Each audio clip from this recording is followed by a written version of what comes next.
Olá, pessoal. Dando continuidade, então, ao estudo do comportamento dinâmico de sistemas, hoje nós iremos ver as características de respostas subamortecidas, tá bem?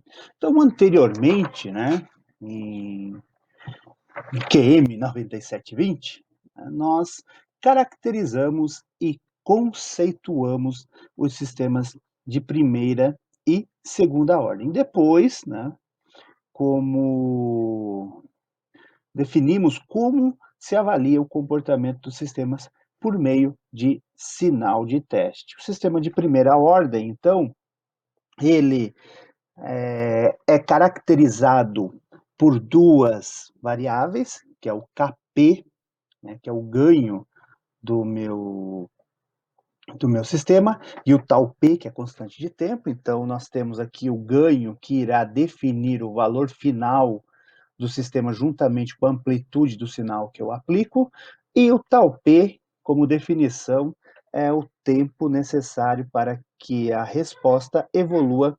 63,2% do valor final.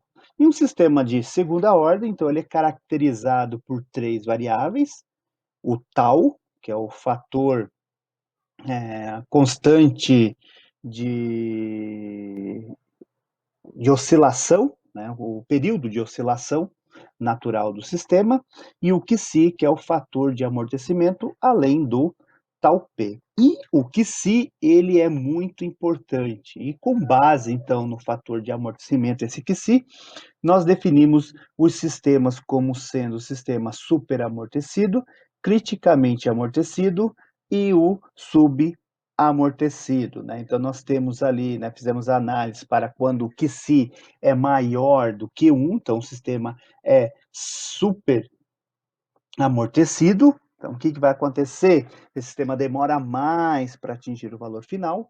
Nós temos ali o QC igual a 1, que é conhecido como criticamente amortecido. Esse sistema, ele é o mais rápido dos sistemas amortecidos. Então, veja que eu tenho três relações aqui de QC, e o QC igual a 1, ele é o mais rápido. Ele está, então, no limite para se tornar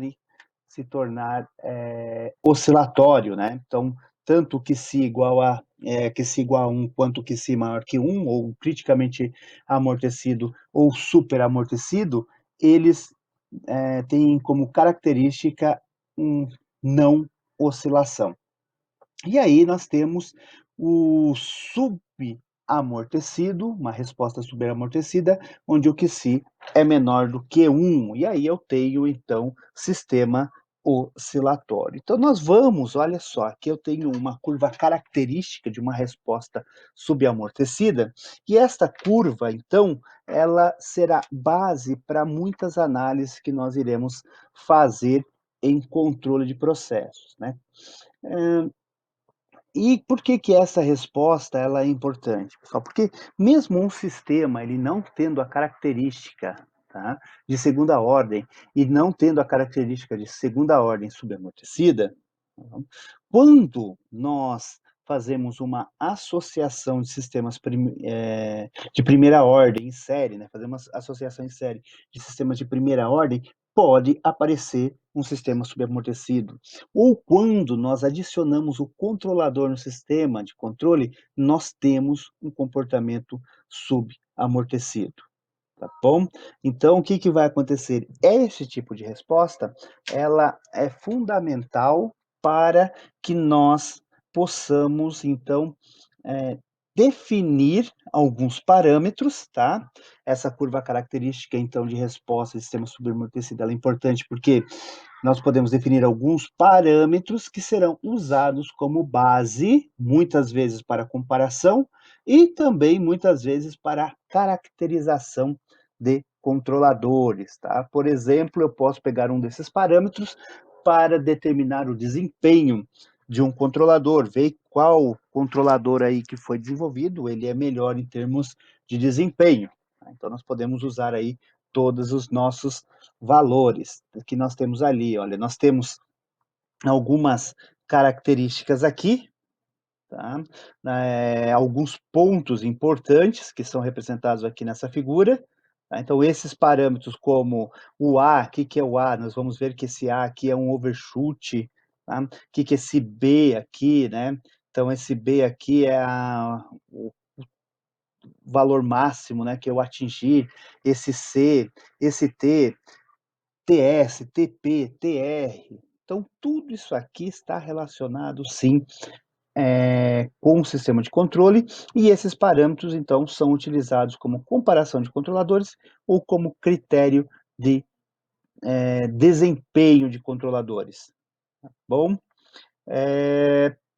e também, gente, nós podemos, além de fazer essa parte aí de usar como desempenho de controladores, né, essa curva subamortecida ela é utilizada como referência para fixação desses parâmetros no sistema. Tá? Então, nós vamos passar aí cada um desses parâmetros, né? Vamos ver o que é esse A, o que é esse B, o que é TS, TP, ST, C, TR, por que tem aquele mais ou menos 5% aqui no finalzinho da curva, tá bem? Então, nós iremos, nós iremos passar um por um desses sistemas. Então, olhando aqui a nossa curva, o primeiro parâmetro que nós temos, tá, é o tempo de subida ou tempo de ascensão, tá? Que é esse TP aqui no meu gráfico, que é esse tempo aqui, tá bom? Não, desculpa, esse TS aqui, né? Então, como que eu defino? O que, que é este tempo de subida? Então, ele caracteriza a velocidade do meu sistema. Então, quanto menor o tempo de subida, mais rápido será a resposta, tá? E ele é o tempo necessário para que a resposta atinja o seu valor final pela primeira vez. Então, nós temos aqui definido o valor do nós temos o valor final. Aqui está como CAP apenas, porque toda essa análise vem lá da outra aula, quando nós colocamos um sinal teste do tipo degrau unitário no meu sistema, então amplitude é 1, então nós temos ali o KP, apenas, então o meu valor final aqui está representado pelo KP, e a, quando, né, a curva de resposta passa pela primeira vez pelo valor final, então nós temos o que nós chamamos de tempo de subida. Então, matematicamente, o que, que nós temos ali? Né? Esse tal S pode ser calculado como π menos φ sobre ômega d. Ômega d, né, é igual, então, a raiz quadrada de 1 menos que c ao quadrado tal, né? Alfa que si sobre tal, e φ é calculado como arco tangente de ômega d sobre alfa. Então, o que, que é esse ômega d?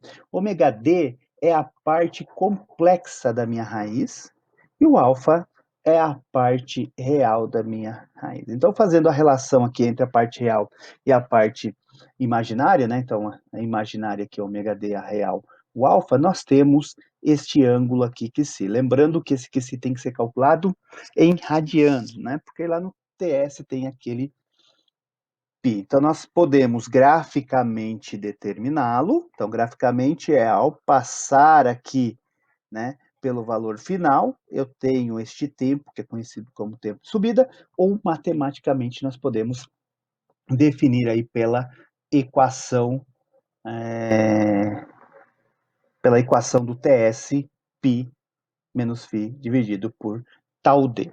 Tá? Nós temos agora também um instante de pico. O que é esse instante de pico? Né?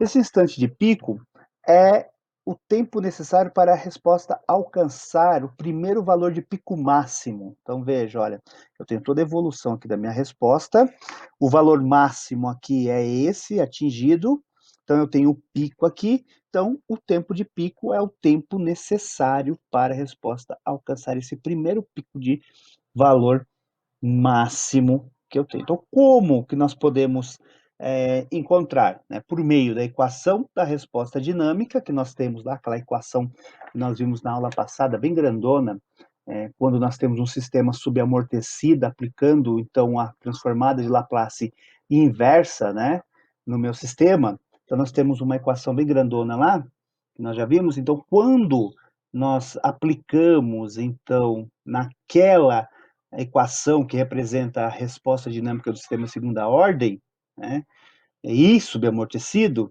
nós fazemos o que? Derivamos aquela equação e igualamos a zero, já que nós queremos o quê? O pico, o valor máximo. Então, fazendo isso, nós iremos encontrar, né, esta equação aqui para o tempo de pico. Então, o tempo de pico aí pode jogar direto nessa equação, uma vez que eu sei o tal e uma vez que eu sei o que se, eu calculo facilmente o tempo para atingir o valor máximo pela primeira vez, né? O pico máximo pela primeira vez no meu sistema. Nós temos também um overshoot. Então, veja, olha, temos muita informação de um gráfico desse, né? Então, o que, que é o overshoot, tá? O overshoot, ele nada mais é do que o quanto, né, o meu sistema irá passar do valor final. Então, uma relação do valor máximo atingido com o valor final atingido pela resposta. Aqui, tá, ele está representado, olha só, o valor, o B, que é de 0 aqui até o Kp, que é o valor final, e o A, que é do Kp até o pico máximo que eu tenho. Então, o que, que eu tenho aqui? Uma relação A dividido por B, posso representar em porcentagem, que é uma coisa comum em controle, a porcentagem de overshoot, e isso pode ser feito apenas fazendo uma multiplicação por 100% da equação aqui do overshoot. Então, o overshoot ele é calculado pelo exponencial de menos π dividido por raiz de 1 menos π ao quadrado. Então, ele depende única e exclusivamente do fator de amortecimento do meu sistema. Lembrando também, pessoal, que o overshoot ele pode ser conhecido como sobressinal, sobreelevação ou máxima ultrapassagem. Tá? Então, sobressinal, sobreelevação, máxima ultrapassada ou overshoot. Tá bom? Então, é a razão entre A e B aqui, graficamente olhando, né? Graficamente olhando, A e B, e matematicamente eu tenho aqui esta equação para definir qual é este valor máximo atingido aí. Então, aí sim eu tenho a relação, né? Tenho o Kp, o valor final, e eu tenho ali o overshoot. Multiplicando, então, por 100%, eu tenho o overshoot em porcentagem. Outra coisa importantíssima aí, outro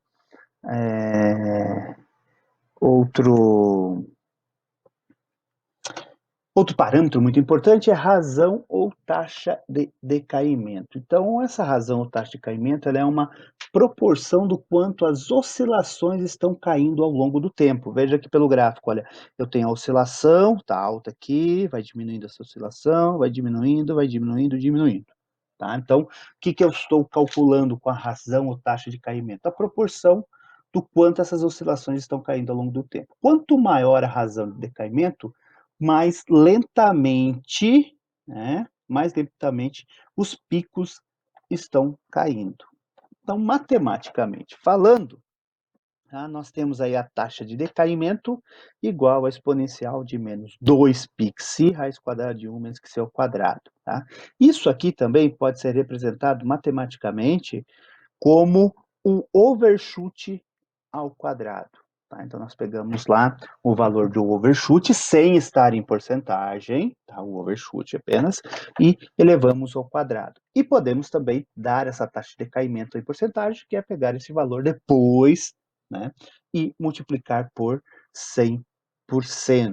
Tá? Então, aí nós temos a taxa de decaimento do meu sistema. Tá bem? Então, aqui no gráfico, veja, nós podemos, graficamente, ela é representada pela razão entre C, tá vendo? Ó, C e A. Então, eu tenho um pico aqui, o outro pico, então a razão entre C e A. Ah, tem que ser sempre com o primeiro e o segundo? Não, poderíamos aqui, ó, ter nesta posição um D, e aí eu teria a relação de D sobre C, também seria a taxa de decaimento, tá? Porque eu tenho uma relação, né, que é constante, esse decaimento. Então, o mesmo valor que é entre da relação C sobre A será D sobre C, e assim por diante. Então, essa é a nossa razão de taxa de decaimento, que é muito importante sabermos aí qual é, né, a proporção que esses picos estão caindo ao longo do tempo. Depois nós temos o período de oscilação. O período de oscilação ele é o tempo decorrido entre dois picos sucessivos, tá? Então, entre dois picos sucessivos. Então, nós temos aí o tempo de oscilação como sendo 2π tal sobre raiz quadrada de 1 sobre QC ao quadrado, tá? Para o cálculo. E aqui, graficamente, vejam, a partir do momento que passa pelo valor final, tá? Aí eu tenho um período decorrido entre dois picos, né? Então, eu tenho daqui até aqui. Então, esse é o meu tempo. Ah, poderia ser outro valor? Poderia ser daqui, olha, deste ponto aqui, considerando A, até este outro ponto. Poderia ser deste ponto até este outro ponto que eu estou aqui. Então, o que é até? O tempo decorrido entre dois picos sucessivos. E você pode escolher dois picos quaisquer, desde que sejam sucessivos, né? Dentro da resposta oscilatória para fazer esta análise. Tá? Depois nós temos o tempo de estabilização ou tempo de resposta. Quando nós discutimos lá atrás já a resposta dinâmica, né, de sistema, começamos, na verdade, a discutir resposta dinâmica de sistema, eu disse que a importância de se entender o regime transiente e o regime permanente. E, por definição, o regime permanente, ele será, né, considerado matematicamente quando o tempo tender a infinito. Porém, na prática, não dá para esperar um tempo tendendo a infinito para que nós possamos considerar, então, um regime permanente no meu sistema e, então, considerar que nós temos o valor final atingido por esse sistema, aí na resposta dinâmica, né? Então, o que nós vamos fazer aí? Nós adotamos, né, uma faixa de oscilação em termos do valor final. E esta faixa de oscilação, ela pode ser, tá, de 2 a 5%. Então, veja que no gráfico, né, se nós tivermos aqui uma variação de 2 a 5% em relação ao valor final, tá? Em relação a um valor final, nós temos, então, o regime permanente. Tá? Então, o que é esse mais ou menos 5% de valor em relação ao valor final? Quando essas oscilações, né, a diferença aí vai oscilando, vai oscilando, vai oscilando, e já chega num certo ponto que você tem 5% de variação da oscilação. Então, eu já estou em relação ao meu valor final. Então, o que nós temos aqui? Né? O TR pode ser calculado de duas formas. Aqui eu só tenho um igual, ficou 2 igual aqui, tá? Mas é um igual. O TR, que é o tempo de resposta, ele será calculado por, na verdade, pessoal, aqui é menos ln, tá? Aqui é menos ln, ficou igual, não é porque ficou 2 igual, não. Então, nós temos menos ln e menos ln, tá bem? Então, por isso que ficou aí dessa forma. Tá bem? Então, o tempo de resposta era menos ln, tá? De 0,02 raiz quadrada de 1 menos QC ao quadrado vezes tal dividido por QC, quando eu estou considerando 2%, tá? Essa faixa de oscilação. Então, tudo depende dessa faixa aí de oscilação. Então, se eu estou considerando 2%, eu vou usar essa equação. Se eu estiver considerando 5%, tá? Essa faixa de oscilação em torno do valor final, então eu vou usar aquela outra equação, TR é igual a menos ln de 0,05 dividido, vezes 1 menos QC ao quadrado tal, dividido por QC, tá bem? Então, é assim que eu posso já determinar o tempo de oscilação, o tempo de estabilização ou tempo de resposta, que é muito importante. Tá bom? Então, esses parâmetros, pessoal, que nós temos aqui num sistema subamortecido, ele é muito utilizado. Por quê? Porque, como eu já disse, como disse para vocês ali no começo da aula, nós podemos ter sistemas de primeira ordem que são associados e assim serem transformados em sistemas de segunda ordem subamortecido, e quando nós colocamos os controladores no sistema de controle, este terá o comportamento, tá? Este terá um comportamento oscilatório, tá? Subamortecido, que irá, então, ser, pode ser, né? Pode ser comparado com o sistema de segunda ordem superamortecido. E com isso, nós tiramos esses parâmetros, que são parâmetros importantíssimos e fundamentais aí para o estudo. Assim como tem alguns sistemas, né, de ordem N, que podem ser comparados com sistemas de segunda ordem superamortecida, eu também tenho sistemas de ordem N que podem ser comparados com sistemas de primeira ordem, dependendo do comportamento. Então, tudo vai depender de como, quando se faz a simulação, o comportamento, né, da curva de resposta desse sistema, para que nós possamos, então, assumir que este comportamento se pareça com o sistema de primeira ordem ou se pareça com um sistema de segunda ordem subamortecido, tá bem? Então, vejo vocês na próxima aula, abraço a todos e até mais.